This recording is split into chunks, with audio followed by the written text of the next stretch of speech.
A autoridade pública há de pautar seu comportamento de forma a jamais agredir alguém. Deve portar-se respeitando todos os cidadãos. Logo, não podem ter comportamento avesso ao direito.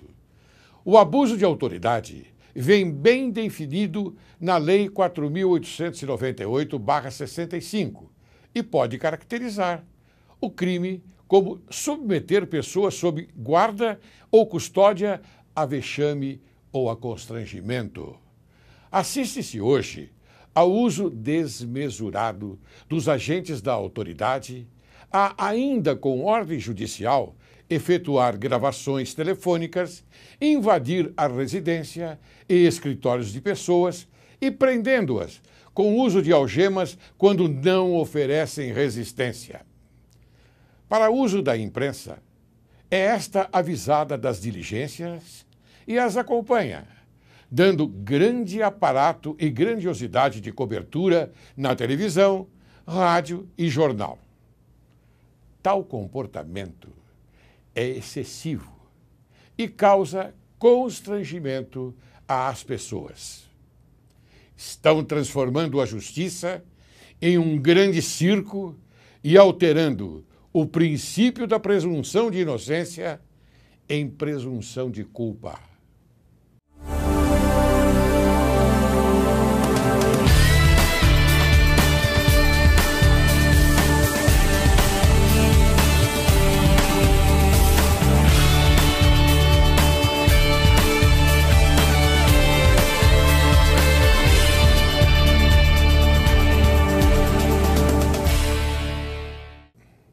A desigualdade social na atualidade é um fenômeno que ocorre em todo o território brasileiro, guardadas suas proporções e dimensões, e é desencadeado principalmente, entre outros motivos, pela má distribuição de renda em uma população onde se concentra a maioria dos recursos nas mãos de uma minoria abastada da sociedade e, consequentemente, o melhor e maior acesso a subsídios econômicos, educacionais, de saúde, segurança e outras necessidades em benefício da sociedade. Porém, é necessário entender a desigualdade social gerada a partir da desigualdade econômica, racial, pobreza, problemas com acesso à moradia, segurança pública, educação de má qualidade, desemprego, sonegação de informações verdadeiras, evasão de divisas, travestida em ato de legalidade. Hoje, Direito e Justiça em Foco apresenta para você, caríssimo telespectador, um programa voltado ao direito social da propriedade. É um tema constitucional, óbvio. E para isso nós convidamos um mega e excelente advogado que vai conversar com você, conosco, sobre esse assunto. Trata-se do Dr. André Ricardo Gomes de Souza. André Ricardo Gomes de Souza é professor, é uma pessoa que ostenta uma cultura fora do comum. Como vai, André? Tudo bem? Tudo bem, doutor Laércio. Ótimo.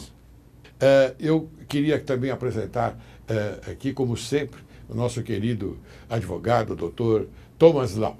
O Dr. Thomas Lau sempre está aqui no nosso programa para brilhantar e também segurar alguma das pontas, entre aspas, não é? Porque dá mais ênfase à matéria que nós estamos tratando. Quem é Dr. André Ricardo Gomes de Souza?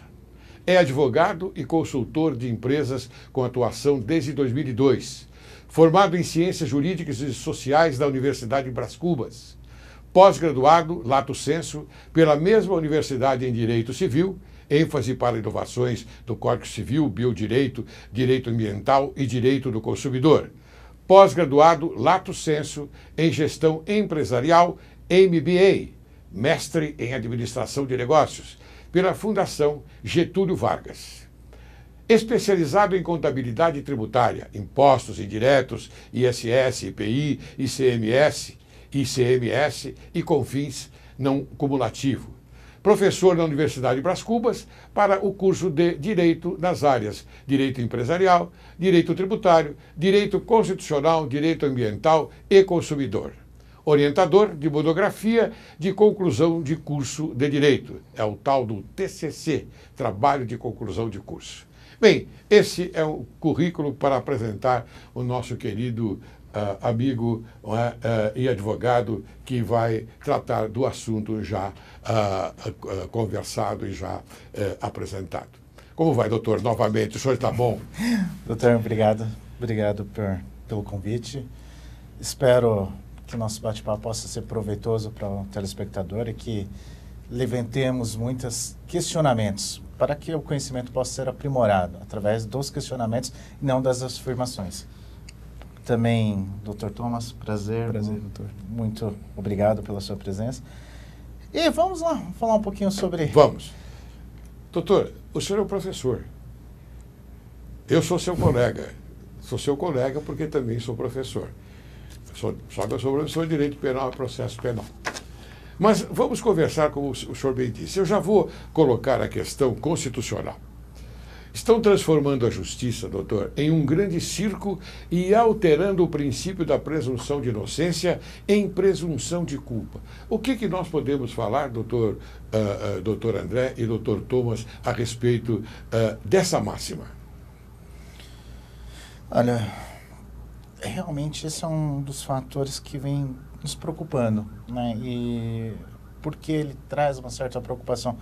Porque atinge o direito, como o senhor bem disse, o direito social, o direito constitucional, uma presunção da inocência, ou seja, estão transformando o inocente em culpado antes mesmo do judiciário observar. E aí isso vem contra tudo que foi lutado na nossa história, né? Desde a nossa primeira Constituição até essa mais recente, a nossa Constituição Social, onde que estabeleceu-se direitos e garantias sociais para preservar esse direito do cidadão, né? Então temos como princípios fundamentais a dignidade e depois temos como direitos sociais e fundamentais, garantias fundamentais, o princípio da inocência, o princípio de que todos deverão ser julgados por um tribunal competente, devidamente instalado, né, para esta finalidade e não de exceção.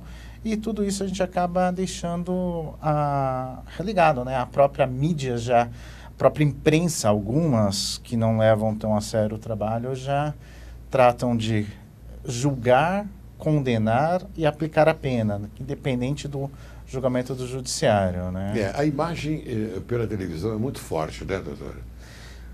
A imagem é muito forte. Quando a imagem se apresenta de uma forma, como o senhor bem falou, a culpabilizar, não é, a ação, um ato praticado por um agente, ou seja, por um acusado, a pessoa que, afinal de contas, está se envolvendo em um crime, aí fica bastante claro, não é, para aquela impressão para o telespectador, para quem assiste. E, na verdade, às vezes, essa mesma pessoa que está sendo culpabilizado, como eu disse, pela televisão, no processo ela é absolvida. Não é, doutor Thomas? Eu queria acrescentar só um detalhe, doutor Lércio, que já que a gente tocou nesse assunto, claro, eu acho que é muito da questão política no momento que o país vive. A gente viu que em muitos anos tiveram operações grandes da Polícia Federal, com televisão, com mídia, pessoas sendo presas com algemas. E, evidentemente, que muitas operações tiveram também abusos de autoridades. E isso daí foi passível de julgamento, de análise do STF, do STJ, e em inúmeros casos também já tiveram ações anuladas por tribunais superiores. Então, isso demonstra que o país realmente passou por uma evolução, né, no tocante a essas operações. Então, volta a estaca zero. Quer dizer, claro, então temos a lei, tá, a Constituição aí, e são as regras do Estado Democrático de Direito, doutor Lércio. Exatamente. A conclusão que a gente pode chegar sobre esse primeiro momento é o Estado de Direito Democrático, que deve predominar. E não a ideologias que tentam colocar agora, não é, para que possam dar, possa dar supedâneo, não é, a ação de um governo, por exemplo. Não, nós estamos no Estado de Direito Democrático, que fique bem claro sobre isso. Muito bem, doutor. Então vamos dar as características dos direitos e garantias fundamentais. O que o senhor tem a falar sobre isso? Já que estamos falando sobre os direitos, né, vamos pensar um pouco no nosso arcabouço legal, né, a Constituição. O que seria essa Constituição? Ela não é apenas um documento formal, apenas colocado para a sociedade, fica morta na parede, mas ou numa estante. Ele é um documento, ele é um ser vivo, ele é um objeto, ele tem uma origem, ele vem de uma ação social, ele representa a vontade do povo, né? Então, o povo é que se fez manifestar através dos seus representantes e a sua vontade ali foi representada. Então, a gente nessa Constituição de 88, que tivemos a Constituição de 86, que é a Constituição Social, né? Ficou muito evidente que os direitos sociais deveriam ser, os direitos fundamentais, o direito da pessoa deveriam ser preservados, deveriam ser mantidos como se fosse o mínimo necessário para a dignidade da vida. Então, a dignidade da vida que vem ali já nos princípios, ela já vem trazendo que os direitos necessários para se viver, esta Constituição, através do Estado democrático, deve preservar, né? E a gente volta novamente à questão que estamos falando. Dentro desse tema, né, características dos direitos e garantias fundamentais, o senhor acha, por exemplo, que em países mais adiantados, eu sempre cito aqui os Estados Unidos, nós podemos falar também da Inglaterra, não é? Podemos colocar os direitos e fundamentais como princípios, não é? Porque lá existem princípios, e através dos princípios que são fundamentadas as respostas para as devidas ações. Parece que é assim. O que o senhor acha, então, doutor? Eu falo sobre as grandes nações, essas que ostentam mesmo aquilo que nós procuramos obter, a liberdade, a igualdade, a segurança e propriedade, que é o seu tema. Na verdade, a gente está falando de um documento universal, né? Que é a Carta dos Direitos Humanos, né? Então, esse foi estabelecido já em 1786, se não me falha a memória, e alguns países, como o Brasil, acabaram transformando isso em documentos políticos, que é a nossa Constituição, e outros países do primeiro mundo também o fizeram, através de menos artigos, menos incisos, mas aplica. Eu acredito que a diferença básica que nós temos entre o Brasil e os países do primeiro mundo não são necessariamente o documento escrito, não é o ato da Constituição, mas a cultura populacional, nossa cultura, que não nos permite trabalhar dessa forma, né? Se a gente for pensar que a Constituição ela tem papel multifuncional, ou seja, ela traz uma garantia para o cidadão, ela traz um efeito instrumental, um efeito que legitima a ação do Estado, assim como ela também traz um efeito simbólico. Esse efeito simbólico é do cidadão se sentir protegido dentro do seu direito e das suas garantias, né? É o direito como prescrito, como uma norma que traz uma observação de comando do Estado, e a garantia naquele sentido de que é a própria Constituição que diz o mecanismo que esse direito será garantido, será exercido.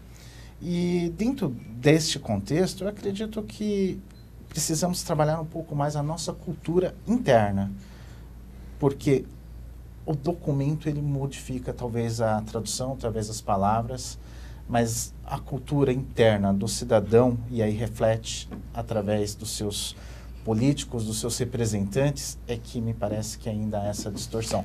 Então, agora me vem aqui à mente uma pergunta diante daquilo que o senhor falou. O senhor acha que o Brasil, esse maravilhoso país que nós vivemos, né, composto de pessoas maravilhosas, porque o brasileiro é realmente um ser humano maravilhoso, né, maravilhoso.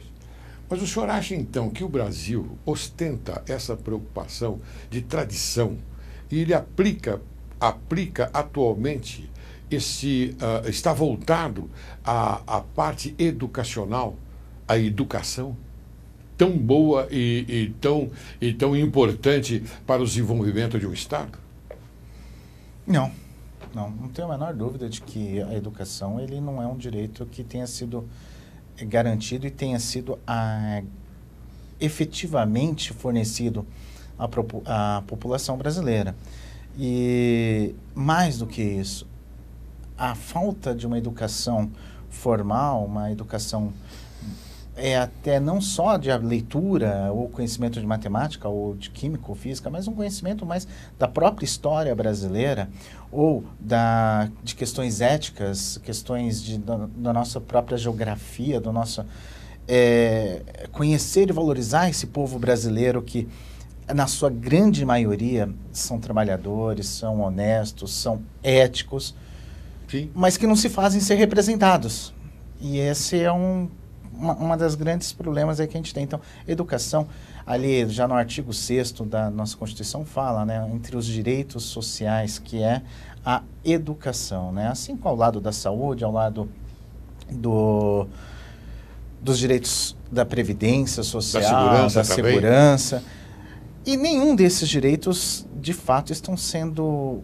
Eu não percebo que há uma política, uma vontade, mas é aquela pequena ideia de vamos fazer o mínimo necessário ou as obras que apareçam. Vamos montar uma escola e teremos educação. Vamos colocar uma pessoa e teremos educação. Quando, na verdade, é muito mais do que isso. Você precisa de professores com vontade de ensinar, com capacidade. Você precisa de espaços onde os alunos realmente se sintam motivados a aprender e ter um motivo para aprender. E mais do que isso, não aprender só a ler e escrever, mas aprender a ser um cidadão. Eu fico muito impressionado quando assisto alguns filmes americanos, no sentido de que a gente vê as pessoas valorizando a bandeira. A bandeira, claro. Valorizando o seu exército, valorizando as coisas, os símbolos, né? E eles têm orgulho de falar. E eu não percebo que nós hoje no Brasil temos esse orgulho. Eu lembro quando eu era garoto, há uns dias atrás. E é verdade, era muito jovem. Nós tínhamos uma disciplina que era Educação Moral e Cívica, né? Ah, sim. E hoje, eu tive isso também. O senhor teve também essa disciplina. Tive. E hoje eu não vejo no currículo da escola nada com que faça com que se aprenda um pouco da nossa história, ou que se aprenda, tirando a aula de história, mas é algo mais do que se aprender datas, é você refletir sobre o passado, porque eu não consigo ver um futuro sem que a gente conheça por onde passamos, o contexto da onde saímos, né? Para que a gente possa realmente... Então, a educação é um ponto... Infelizmente, que eu brinco às vezes em sala de aula, eu falo que o governo consegue sucatear os pilares centrais de uma sociedade. O primeiro foi a educação, o segundo está sendo o judiciário, né? E o terceiro aí, eu acho que ainda dá para aguardar um pouquinho mais, mas eu diria que vai ser a nossa economia. Então quer dizer que essa construção de estádios, eu já vou direto ao assunto, né? Essa construção de estádios para promover uma Copa do Mundo, ela é despicienda, ou seja, ela não se apresenta necessária para o desenvolvimento de um povo? É educativo, quero dizer mais. Na verdade, aí eu vejo que os políticos aprenderam muito bem, né, com a ideia de, em Roma, né, circo, pão e água, né? Isso. Então, o que eles estão fazendo? Infelizmente, eles estão entregando para o povo um espetáculo e estão esquecendo de entregar a necessidade. Então, tudo quanto é obra que possa aparecer e manter e dar voto, ele acaba aparecendo, mas não tem a cultura em si não está acontecendo. O que o estádio vai acrescentar no desenvolvimento social da população? O que a gente está ficando de legado além das dívidas? Porque os aeroportos não estão funcionando, a infraestrutura que nós precisávamos em ferrovias não existe, em estradas não existe, a nossa logística. Teve uma matéria o ano passado falando que o custo nosso da logística interna no Brasil é maior do que o do nosso vizinho da Argentina. E, invariavelmente, é maior do que o próprio Paraguai, que não tem portos, que tem que passar pelo Brasil. Então, só para a gente ter uma ideia de como falta investimento em coisas sérias, mas é o que não... necessariamente é o que o governo costuma falar. Isso não dá voto, né? Isso não aparece para a grande maioria da população. Doutor André e doutor Thomas, já imaginaram, caro telespectador também, se aquela época de Nero, lá atrás, antes de Cristo, eles tivessem conhecimento de uma partida de futebol? Já imaginou colocar no Coliseu, não é? Uma partida de futebol, ou seja, 2 times? Já imaginou o que seria aquela época? Já não seriam os gladiadores, seria um espetáculo de futebol. Seria um espetáculo de futebol. Com certeza. É o que nós temos hoje, um espetáculo de futebol. Lá eles tinham os gladiadores, lá eles matavam. E aqui me parece que a coisa está entrando numa sequência de violência, porque também se mata, não se mata no campo, mas se mata aos redores do campo, não é? Porque as pessoas, os torcedores, são inflamados, eles vão ao estádio defendendo os seus pontos de vista com violência até. Então, por isso que eu brinco sempre. Já imaginou que se aquela época o Nero descobrisse que o futebol seria mais atrativo que os gladiadores? Olha aí. Não é? Bem, peço então ao meu querido amigo doutor Thomas que... Como é que o senhor faria para adequar ao mundo do direito essa diferença entre direito e moradia, a questão do direito e moradia, e do exercício do direito de propriedade que está na Constituição Federal? A gente separar, né, a propriedade e a moradia. A propriedade costuma-se muito colocar como um direito da elite, né? Ainda mais hoje, está meio que parece meio comum na mídia, né? Falar, ó, a elite está sendo defendida e a plebe está defendendo seus direitos, quando na verdade não é. O direito à propriedade, ele sofre limitações estas voltadas para o atendimento da sociedade. Então, se a gente falar da propriedade que ainda esteja sem utilização, da propriedade que não está tendo uma função social essa prevista pelo município através do plano diretor, cabe ao município aumentar, taxar com maior vigor o dono dessa propriedade, e a gente acaba tendo um repasse de recursos para os cofres públicos que deveriam ser investidos em segurança, saúde, educação. Então, essa máxima de que a propriedade ela é preservada, a elite, não existe. A segunda coisa que a gente tem que ver... Olha, doutor, professor, eu posso interromper o senhor e pedir para chamar um intervalo e o senhor dar sequência a este fato importante sobre a propriedade, a moradia e essas circunstâncias todas no segundo bloco? Ficamos à vontade. Muito bem. Você aguarde que logo, logo retornaremos. O cinegrafista da TV Bandeirantes, Santiago Ilídio Andrade, de 49 anos, ferido em uma explosão durante uma manifestação no Rio de Janeiro, teve morte encefálica diagnosticada na manhã do dia 10 de fevereiro. Isso segundo informações da Secretaria Municipal de Saúde. Santiago foi atingido na cabeça quando registrava o protesto no dia 6 de fevereiro, no centro do Rio. No mesmo dia em que foi ferido, Andrade passou por uma neurocirurgia para estancar o sangramento e estabilizar a pressão intracraniana. Além do afundamento de crânio, ele perdeu parte da orelha esquerda. Olha, eu sou a esposa do Santiago, vivi com ele por 30 anos e eu gostaria primeiro de falar apenas uma coisinha para esses 2 rapazes.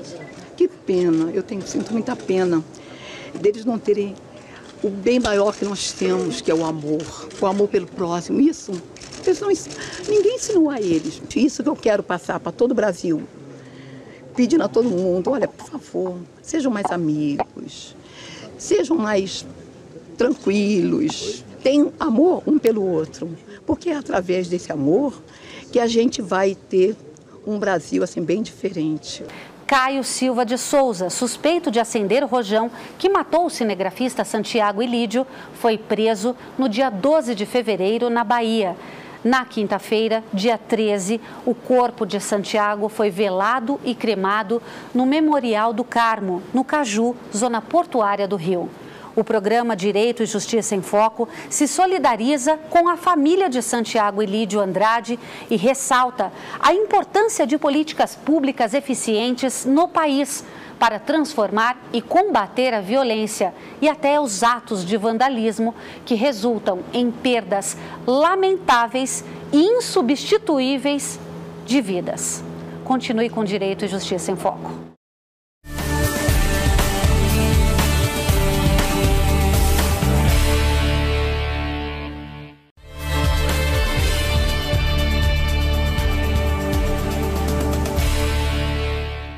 Ao retornarmos, eu peço então ao eminente professor Dr. André que continue aquela maravilhosa explicação. Por gentileza, propriedade e moradia.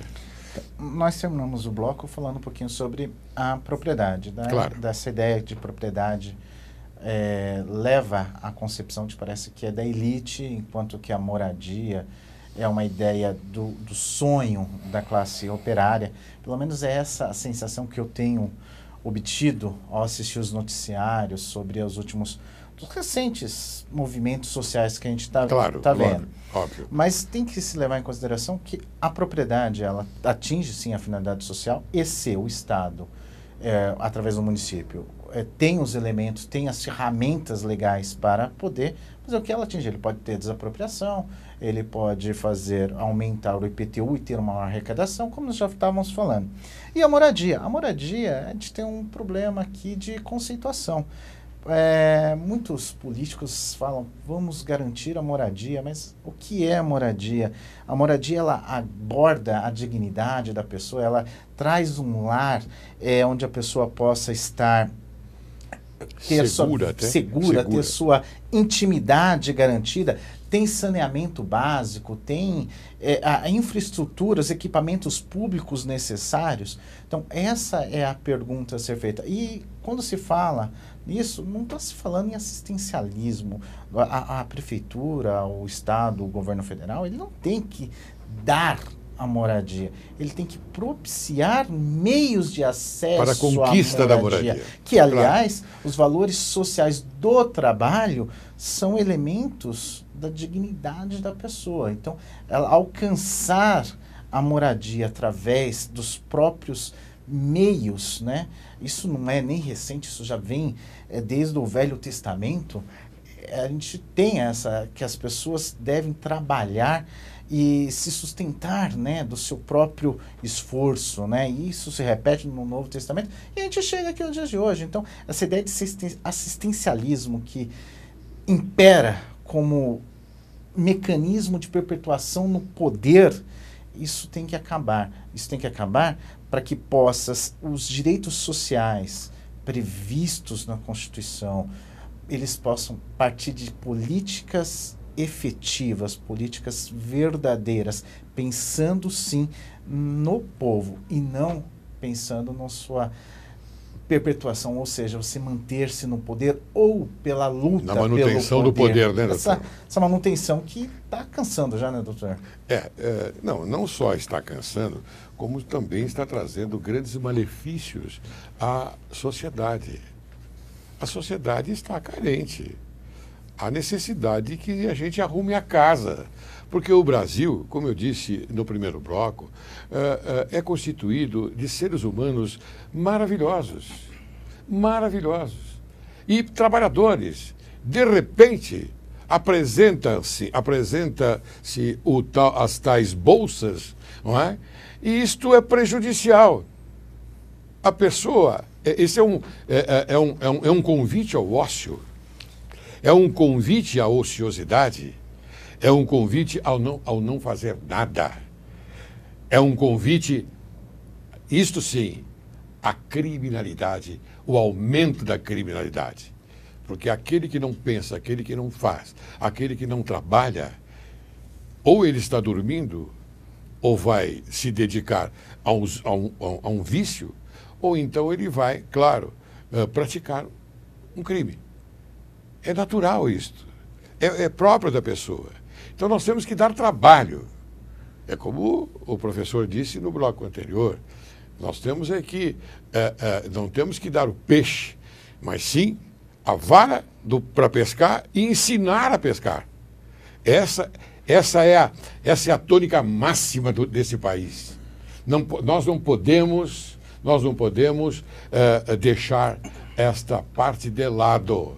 Nós temos que pensar, o povo brasileiro tem que pensar e tem que fazer com que as coisas aconteçam, mas aconteçam em prol da sociedade. Não sei, eu penso assim. Eu fiz um curso 2 semanas atrás em Miami. Ah, sim. E dentro desse curso a gente começou a fazer uma comparação com a Constituição americana e com a Constituição brasileira. E a gente vê que é uma diferença enorme, porque a Constituição americana são pouquíssimos artigos. Eu sempre falo isso aqui, doutor. E são princípios, né, doutor? Princípios. E aí quando você vê a Constituição brasileira, é enorme, mas fala de tudo. Dos direitos sociais, do direito do trabalhador, do direito de saúde, emprego, tudo. E se você analisar a Constituição Federal Americana, são princípios e o sistema lá funciona muito bem. Então talvez seja até questão de cultura, porque se analisar a parte histórica, Dr. Laércio, os ingleses, quando foram para os Estados Unidos, o que eles fizeram? Abriram uma igreja e abriram a escola. Uhum. Quando vieram para o Brasil e colonizaram aqui, o que eles fizeram? Só abriram a igreja. Só a igreja. Então tem uma questão de cultura, que eu acho que o Brasil precisa avançar agora, daqui para frente, e tentar corrigir os malefícios do passado. É verdade. Isso é verdade. Está vendo, telespectador? Essas coisas acontecem e aqui nós estamos para alertar, para falar, inclusive trazendo aqui um eminente professor da área constitucional, porque eu sou professor constitucional também, da Constituição. Então nós temos que alertar o nosso povo, porque nós não podemos ficar parados não, gente. Não podemos ficar parados não. Porque o Brasil precisa mudar. É necessário mudar.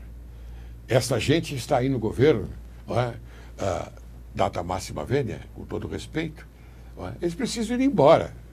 Eles não podem ficar mais aí. Essa ideologia maléfica não pode subsistir. Não pode. Nós não podemos ter esse relacionamento político, sim, mas não relacionamento afetoso com Cuba. Gente, Cuba é um país terrorista. Lá só... A ética cubana dos dirigentes é terrorismo, gente. Quem abraça um terrorista, o que é? Você responde, caro telespectador. Bem, vamos continuar então com o nosso debate. Bom, eu gostei dessa comparação. O senhor falava sobre essa, então quer dizer que a moradia, ela é totalmente diferente, então, da propriedade, é claro, como o senhor colocou, não é? Sim, e a gente entrava aí a fazer essa distinção, a gente falava um pouquinho que o Estado manter essa moradia não é regularizar áreas que foram invadidas, não é permitir que haja uma invasão em morros ou em costas, ou áreas de várzea, ou áreas não edificantes, ou até mesmo degradando a natureza, como no estado de São Paulo, a gente vê muito isso, e a gente começa a ter problemas nos mananciais, começamos a ter problemas com as enchentes, e a gente começa a ter a conivência do poder público, que ele acaba regularizando essas áreas, colocando asfalto, colocando creches, colocando postos de saúde com médicos cubanos, né, que coitados, falando um pouco coitados, os médicos cubanos, eles não têm, eles propriamente, eles não têm culpa nenhuma. Eles estão sendo usados, não é, pelo país deles, não é? O país, e depois, talvez, esse dinheiro, vamos falar em dinheiro, não é? Ele retorna, não é, a quem ofereceu, para que para uma outra utilidade. Eu não sei que utilidade que é, mas para uma outra utilidade. Então a coisa é um pouquinho complicada, essa história dos cubanos aí. É um pouquinho dos médicos cubanos. E eu tenho muito respeito pelos médicos, porque eles precisam trabalhar. Coitados, aqui parece que eles ganham R$1.000 por mês. Bom, não vamos entrar nesse aspecto porque não está interessado. Professor, eu queria fazer agora, doutor Thomas, eu queria colocar aqui uma observação, porque nós sabemos que o político, não é, quando ele está em um cargo bastante importante, como é, por exemplo, um cargo de governador, um cargo de prefeito, não é, ele precisa demonstrar a sua versatilidade, não é verdade? E precisa ajudar quem? O povo. Ele precisa ajudar o povo. Ele precisa se organizar para que o povo consiga viver dentro da cidade. Por exemplo, nós estamos vivendo um caos na cidade de São Paulo, na municipalidade de São Paulo, porque o desempenho do eminente prefeito da cidade de São Paulo, Haddad. Eu tenho aqui um desempenho dele. Eu tenho 1% da população da cidade de São Paulo acha que o desempenho do prefeito Fernando Haddad é ótimo. E segundo o Instituto Vox Populi. E de acordo com o levantamento realizado entre os dias 17 e 19 de janeiro de 2014, na capital paulista, 32% dos paulistanos avaliam o desempenho do petista como péssimo. 31% acreditam que o governo de Haddad é regular. E 28% acham a atuação ruim. E outros 9% avaliam como bom o seu desempenho. O que vocês acham disso tudo? Dessa avaliação? Tenho medo porque quando a avaliação do prefeito ele começa a ser baixa, ser mal avaliado, é a hora que ele tenta aplicar essas políticas assistencialistas.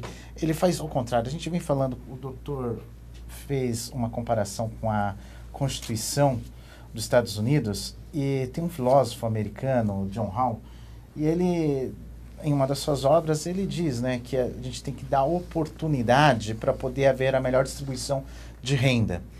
E dentro desse cenário, onde a avaliação dele está baixa, eu tenho medo dele começar a implementar novamente esse assistencialismo desmedido para aumentar a população. Ou seja, fazer com que as pessoas fiquem mais no ócio, deixe as pessoas aguardando apenas o Estado. Ele esquece que a Constituição e a sociedade ela é formada pelo povo, e claro. O governo, ele representa o povo e está a serviço do povo. E, na verdade, ele utiliza dessa boa fé da população para poder aplicar e manter os seus interesses, ou seja, há uma inversão claro. na política. E então eu tenho um pouco de receio desses dados. Não que ela não reflita a realidade, que me parece que não tem planejamento, não foi feito um planejamento adequado, eles não conhecem a real dimensão da cidade de São Paulo, tudo que ela pode oferecer. E eles acabam fazendo ações abatalhadas, uma atrás da outra, mas todas elas ações voltadas a populismo, nada voltado ao crescimento. Mas populismo, deixar o povo, por exemplo, a questão dos automóveis, os ônibus, os corredores, o povo não aguenta mais. Para você, eu, por exemplo, eu uso táxi. Eu saio da minha casa aqui, perto, a 20 minutos daqui, e quero chegar cedo aqui na cidade. Não é? Eu uso táxi, para isso eu uso táxi. Agora, é o contrário. Eu não consigo chegar no horário que eu necessito estar. Eu não consigo. Porque os corredores é um vazamento, eu entendo, senhor prefeito, e aliás eu tenho muito respeito pelo senhor e admiração. O senhor é um homem inteligente, o senhor fala muito bem, o senhor é um homem culto, e a sua cultura é invejável. Eu acho que alguma coisa está acontecendo que talvez tenha passado despercebido. Eu tenho certeza que o senhor vai reconsiderar tudo isto e vamos chegar a um bom termo e o senhor terminará o seu governo de uma forma brilhante. Tenho certeza disso. Mas esses corredores, como eu dizia, eles terão que ser usados pelos táxis, porque o táxi é de utilidade pública. Táxi é utilidade pública. O ônibus é utilidade pública, mas o táxi também é utilidade pública. Então não é crível, não é concebível que alguém tolha esta liberdade de ir e vir e acumule e promova congestionamento. Mas que congestionamento! Então, gente, é preciso se colocar a mão na consciência e pedir a Deus que ilumine os políticos do nosso Brasil.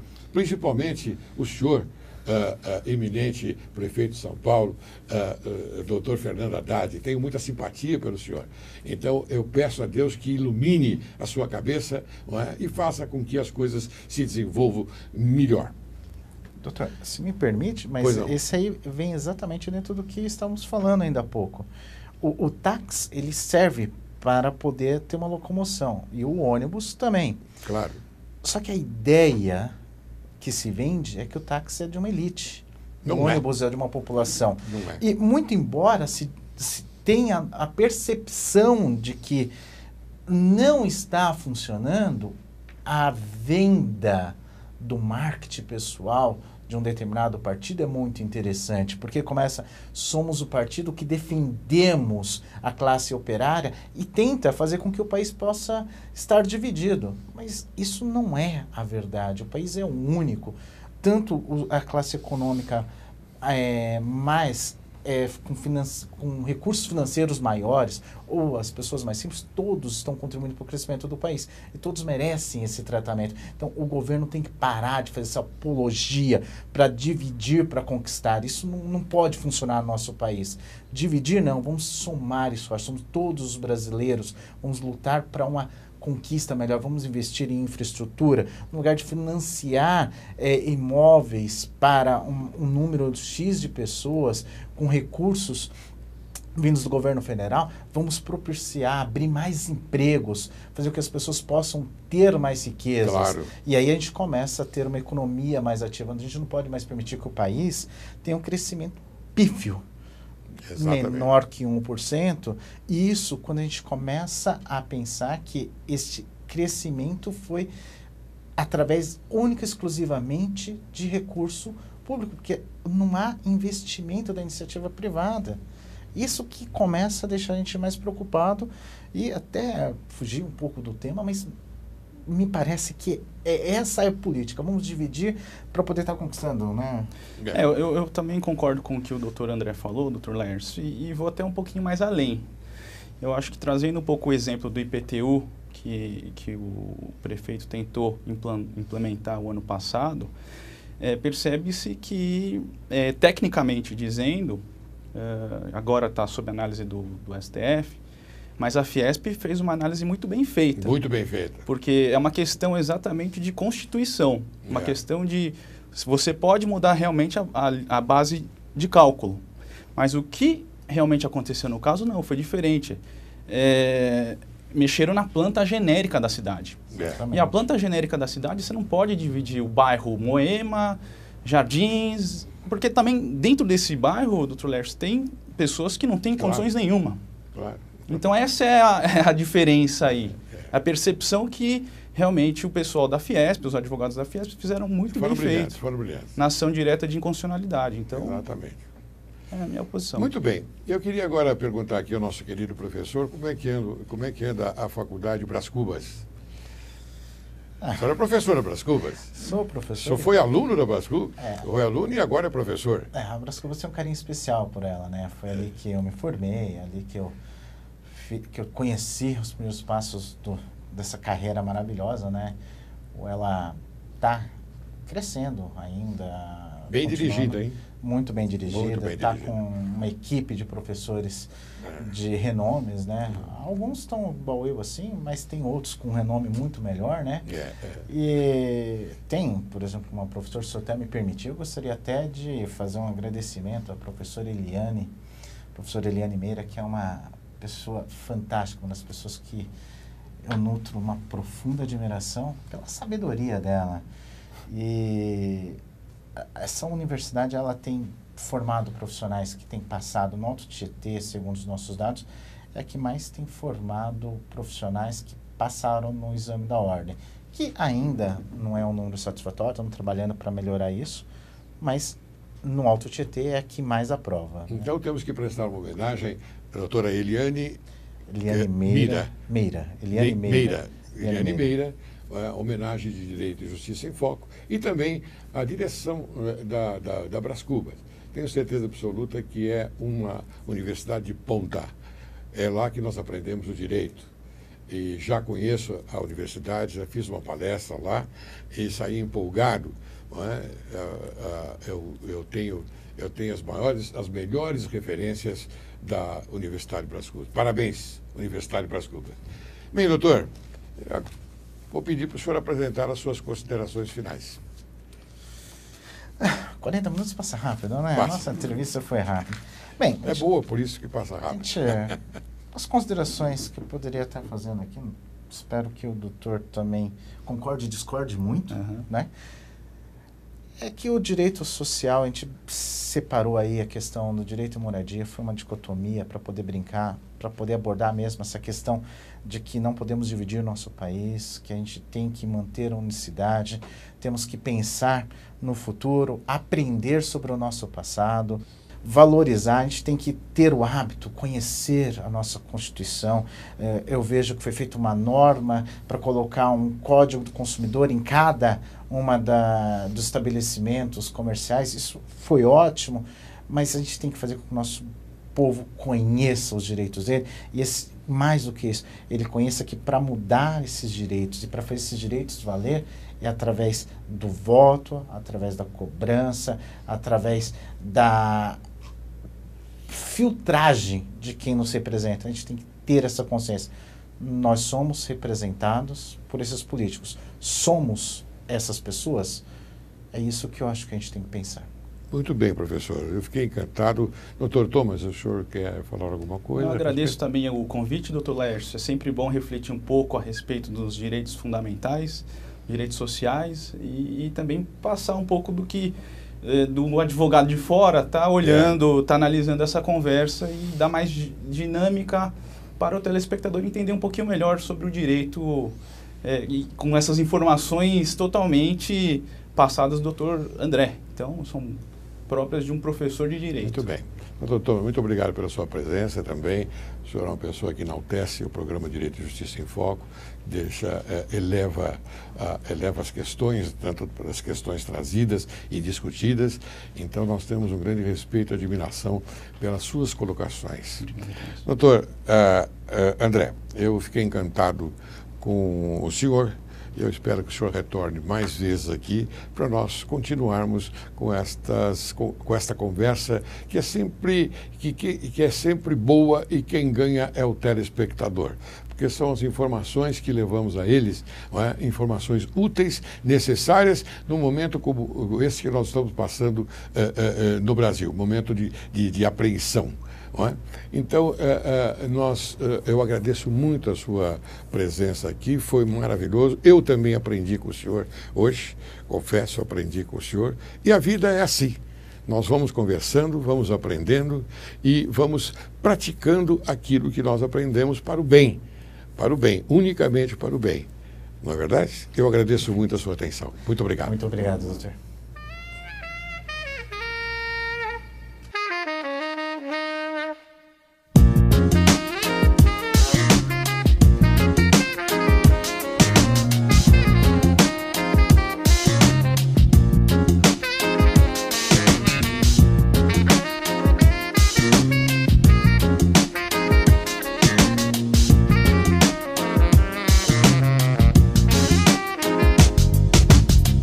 See my food